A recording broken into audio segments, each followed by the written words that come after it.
Aujourd'hui, je vais vous présenter un peintre qui bénéficie d'une belle cotation officielle et qui pourtant est inclassable. Il s'appelle Michael Wong-Loeng-Sing, autant dire WLS, beaucoup plus simple. Bonjour, je m'appelle Michael Wong-Loeng-Sing, je suis artiste peintre, et je suis aussi prof d'art plastique et je suis né au Suriname, dans l'époque où Suriname était encore une colonie des Pays-Bas. Et en 1968 et après je suis devenu indépendant. Je suis français maintenant et je habite ici en Guyane. Ce que je fais, c'est que je fais des tableaux, je fais des créations d'art, je peins sur des vêtements, je peins sur en fait beaucoup de supports. Les supports qui m'ont été vraiment montrés quand j'étais petit par ma famille, presque toute la famille, j'ai 11 frères et sœurs, ils créent des œuvres. Et on a eu une exposition quand j'avais 18 ans où j'ai participé et il y avait beaucoup de différentes formes d'expression, de sculpture et ça m'a inspiré de continuer. Et comme j'étais inspiré, j'ai vu que la plus importante chose pour moi était de la recherche. Parce que la recherche montre surtout qu'on n'est pas en train de juste reproduire, mais ce que je vais faire, c'est produire, c'est créer et regarder les différentes techniques, et écouter et regarder qu'est-ce qui peut être bien pour moi, qu'est-ce que je peux garder en tant que façon de faire. Alors justement, parlons-en de ça, parce que à 18 ans, vous avez cette exposition avec 15 autres artistes de votre famille, alors que vous partiez pour faire de la théologie, le séminaire, et vous changez radicalement. Racontez-nous ça. En fait, je travaillais d'abord dans un magasin pour les vêtements, donc pour vendre des pièces comme le chaya, etc. Donc je vendais ça. Et c'était pour moi intéressant, mais ça ne m'inspirait pas. Et après, j'ai senti qu'il y avait quelque chose qui m'appelait. C'était plutôt le social, le côté culture, le côté spiritualité. Et j'ai fait 3 ans de séminaire pour apprendre à connaître aussi les côtés théologiques sur la vie, sur les études. Et ça m'a aidé, ça m'a beaucoup aidé aussi dans mes démarches. Après, j'ai eu l'occasion d'exposer dans un grand musée aux Pays-Bas, le Stedelijk Musée. C'était une expérience hors norme parce qu'il y avait des murs de 6 mètres de hauteur avec des tableaux qui étaient de taille comme ça. Et c'était bizarre parce que je me suis dit, waouh, moi je viens d'un petit village, comme par exemple un petit village comme Mana par exemple, c'est un petit village. Donc je viens de Suriname, mais c'est-à-dire que je me suis dit, moi, un petit enfant de pays qui peut exposer dans une énorme galerie comme ça. Et après, j'ai gagné un prix qui s'appelle le Doyo Art Stipendium. Ça n'était que le premier, vous en avez gagné d'autres par la suite. Oui, il y avait, voilà, ça c'est le tout premier prix. Le tout premier prix, c'était de Simon Bolivar. C'était quand j'avais 13 ans, 12 ans et demi. Et c'était un portrait de Simon Bolivar, El Libertador. C'était l'image, un portrait de cet homme qui a fait. Je ne sais pas, je ne vais pas entrer dans la polémique, comment c'était, si c'était bien ou pas bien, bon, ça c'est autre chose, mais c'était une expression sur quelqu'un qui a beaucoup changé l'Amérique du Sud, où même les pays se sont nommés, par exemple Bolivia, c'est nommé après Simon Bolivar.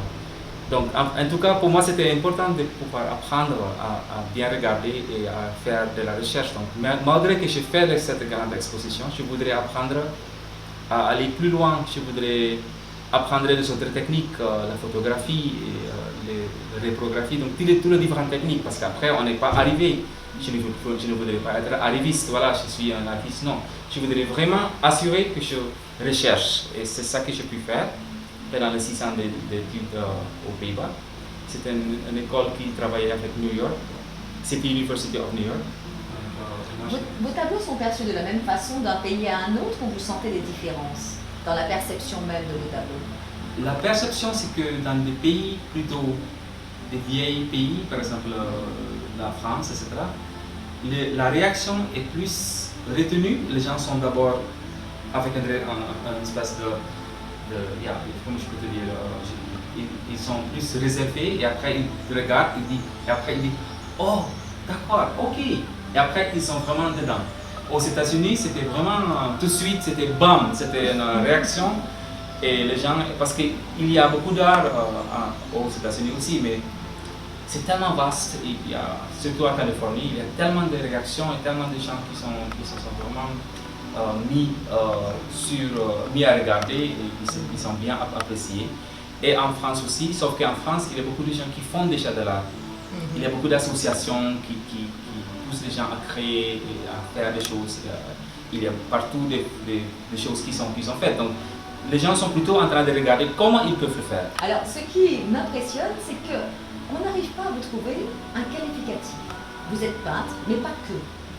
Vous êtes également, vous semblez être un artiste complet sur plusieurs styles d'art. C'est pas seulement la peinture. La peinture, c'est une expression. C'est une matière dans laquelle on peut s'exprimer. Et après, il y a des autres façons. Il y a aussi le fait d'avoir une vide. Moi, je suis plutôt aperçu comme un artiste qui a horror facui. C'est un terme latin pour peur pour le vide. Donc, il y a beaucoup de choses qui se passent. Moi, je trouve ça pas grave parce que moi, j'aime bien, je suis un peu débordant comme personne. Mais c'est-à-dire que pour moi, ce qui est important, c'est qu'il y a ce côté liberté et ne pas se faire dicter ou fixer que si tu fais toutes les différentes choses, on est plus reconnaissable. Je trouve que ma façon de créer est toujours visible parce qu'il y a surtout des symbolismes, des façons de m'exprimer qui sont là.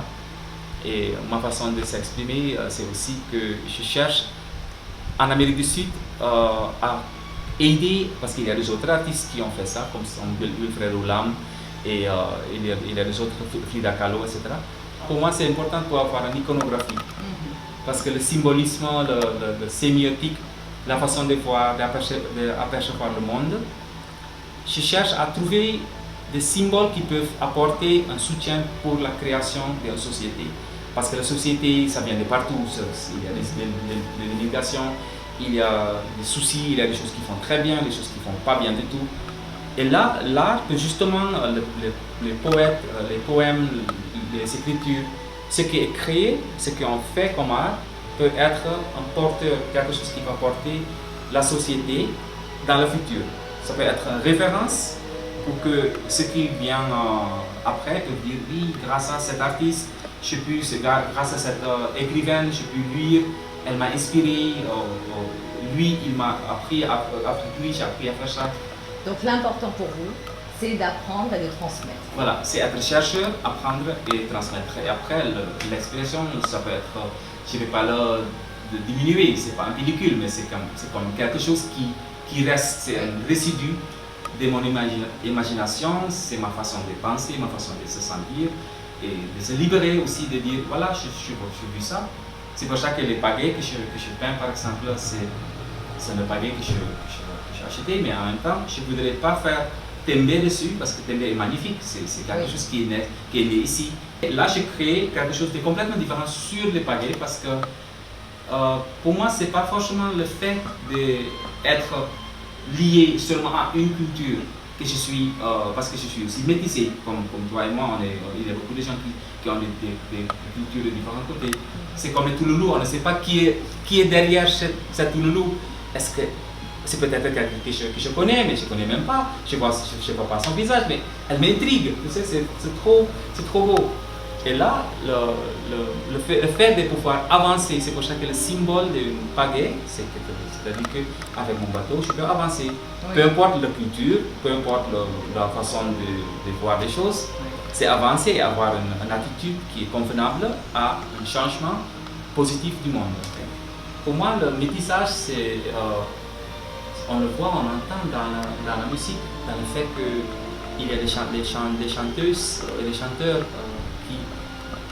qui cherchent aussi à s'exprimer avec un métissage qui leur est riche, qui leur rend plus riche.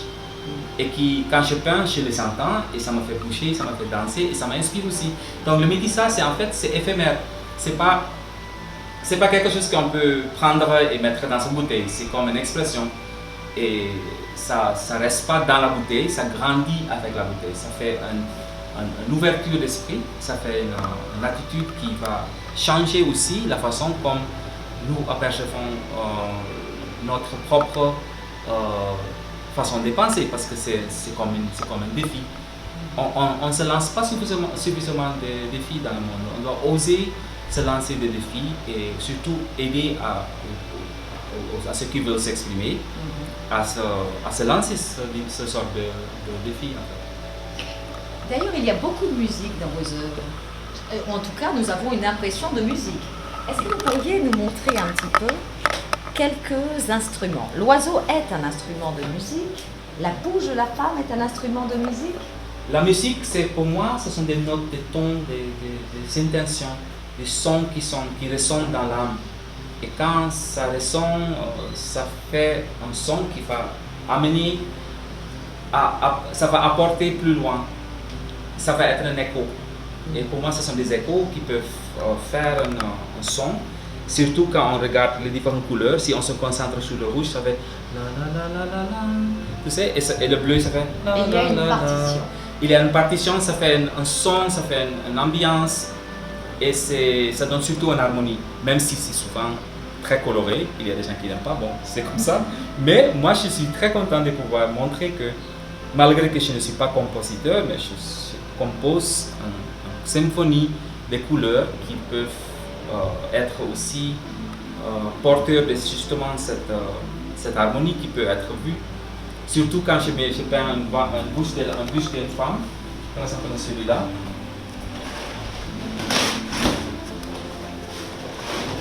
La bouche de la femme qui est voilà. C'est comme un ange qui apporte une bonne nouvelle. Elle reçoit avec une fleur bleue, et la bouche de la femme devient le bec de l'oiseau, le bec de l'oiseau devient la bouche de la femme. Il y a une trilogie de trois tableaux, trois très grands tableaux qui portent sur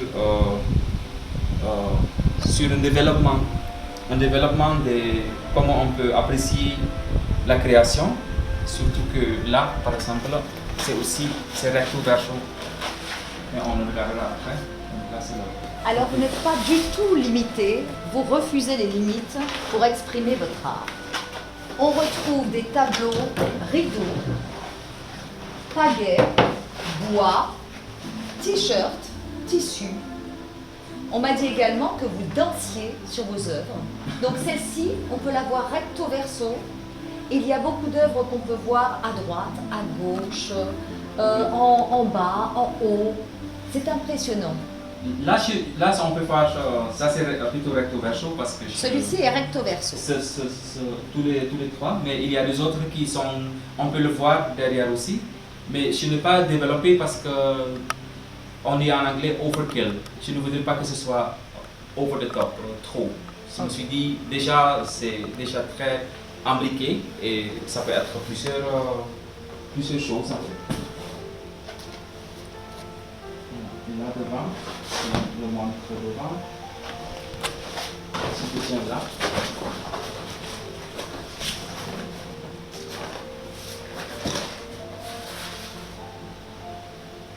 C'est la suite de la suite de la suite. Parce qu'on n'est pas seul au monde.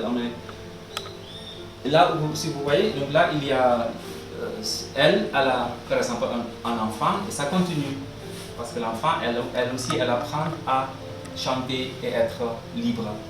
C'est plutôt la liberté et aussi la transmission et le respect. C'est pour ça que c'est un oiseau. Il peut s'envoler parce qu'il est libre. Son but, c'est d'être libre. Tout à fait, libre, mais aussi libre d'esprit. Parce qu'on peut être libre, on pense, mais si on est coincé dans notre tête, dans notre esprit, c'est pas... Ça marche pas. D'accord. On n'est pas vraiment libre. Merci. Donc, la maison des bois, c'est la tradition. C'est aussi la sécurité. Pour moi, c'est un symbole de la stabilité, d'avoir le minimal pour vivre et pour survivre. Parce qu'on connaît presque tous des petites cases où, quand il pleut, on attend le son de la pluie et ça nous berce. C'est comme le ruissellement du sang dans le corps d'une maman qui fait que le bébé peut l'entendre. Pour moi, le fait d'avoir cette stabilité aussi le côté case, et on peut tenir celui-là dans l'autre sens aussi. Ah. Donc ça c'est dans les deux sens, comme ça c'est le pan. Et donc le côté case. Oui. le côté crasse. Donc là, c'est le poisson, l'oiseau qui, comme un chapeau, comme une coiffe de la femme, qui se transforme en poisson. Parce que si on a des difficultés, on doit pouvoir se lâcher et dire je ne reste pas que oiseau. Si je tombe dans l'eau, je deviens un poisson. C'est oser se transformer, oser changer de trajectoire et ne pas se ficher sur ce qui n'est pas possible. Si c'est pas possible, c'est pas possible. C'est aussi la casserole. Par exemple, la casserole là, elle est casserole, mais elle est aussi poisson. Parce que j'ai utilisé le côté ovale pour créer le poisson qui est plutôt ovale. Donc ce sont des formes qui sont reconnaissables, mais qui ne sont pas forcément obligés d'être ne sont pas figés. Ils ne sont pas figés, voilà. Dans leur fonction et dans ce qu'ils sont. Tout à fait. Et si on le tourne dans l'autre sens, ça on va plutôt tourner dans l'autre sens parce que ça c'est...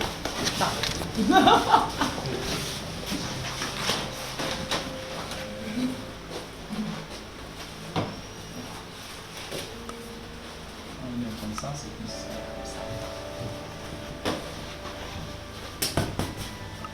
Voilà, donc là on voit aussi le côté méditation, le côté les yeux sont fermés, parce que c'est une façon d'être en paix, être méditatif, être tranquille. Mais l'oiseau est toujours vigilant, c'est comme l'esprit qui est toujours en train de veiller, en train de voir les choses plus loin. Parce que quand on se vide de l'intérieur, on se met complètement à la disposition de nous-mêmes et de la société et de Dieu, comme on peut l'appeler, pour être quelqu'un de bien. On ose à transformer aussi nous-mêmes et le monde. Là, on voit la triple transformation. Non, on va être plus sûr parce qu'il y a l'oiseau, le poisson. D'abord, il y a ça. Puis, ça se change en ce personnage-là qui transmet aussi le son. Et après, il y a le poisson. Et après, ça entre dans le régime des bananes qui transforme après dans le poisson encore. Donc, c'est en fait une richesse qui est transmise.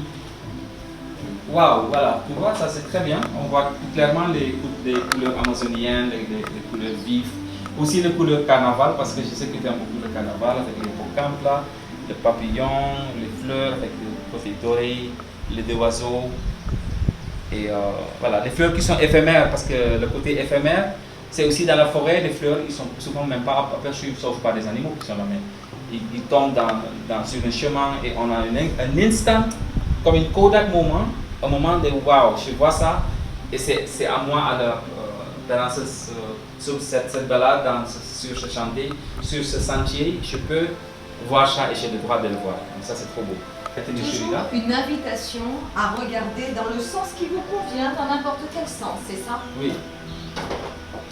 Donc là par exemple on a le côté fleur, on est ensemble, c'est les fleurs.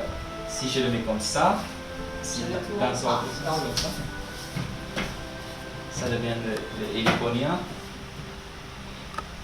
Donc là, et si on le met comme ça devient une guitare. Encore comme ça. Voilà. Un violon. Comme ça, avec l'image ici. Et si on le met comme ça devient un camp. Donc on peut exposer ces œuvres-là 4 fois avec les mêmes œuvres. Plusieurs fois, parce que là aussi on a 1, 2, 3, 4. Parce que ça aussi c'est un tableau juste comme ça, avec un poisson, avec un personnage. Et en plus il y a une structure, je fais des côtés structure aussi dedans pour montrer que j'aime bien aussi aider ceux qui sont un peu malvoyants, qui peuvent le toucher, ils peuvent le voir, parce que souvent on ne touche pas un tableau. Mais là, surtout eux, ils peuvent le toucher, ils peuvent sentir aussi qu'il y a des formes de fleurs, des petites bulles qui font un rappel à la vie et à la vue. De la broderie. Là, vous avez une expo pour faire découvrir le travail de cette année, de l'année dernière. Et d'avant aussi, parce qu'avec cette exposition, je me sens plus épanoui, je me sens plus libre pour rencontrer le peuple guyanais, les frères et sœurs qui sont ici, pour montrer qu'on a la possibilité de rêver plus loin que tout ce qui est compliqué, tout ce qui est cherché et difficile. Je vais aussi montrer qu'on a le choix de aussi s'exprimer et de recommencer à faire la créativité. Parce que c'est ça, la créativité c'est le plus important parce que si on n'a pas la créativité. Retrouvez l'exposition WLS au Café La Gare mercredi 10 février de 16h à 21h. Les clients du restaurant pourront inviter l'artiste à leur table pour discuter de la peinture. D'ailleurs, toutes les toiles sont défiscalisables auprès des entreprises et des particuliers. Et nous vous retrouverons avec plaisir avec des t-shirts faits par l'artiste. À bientôt.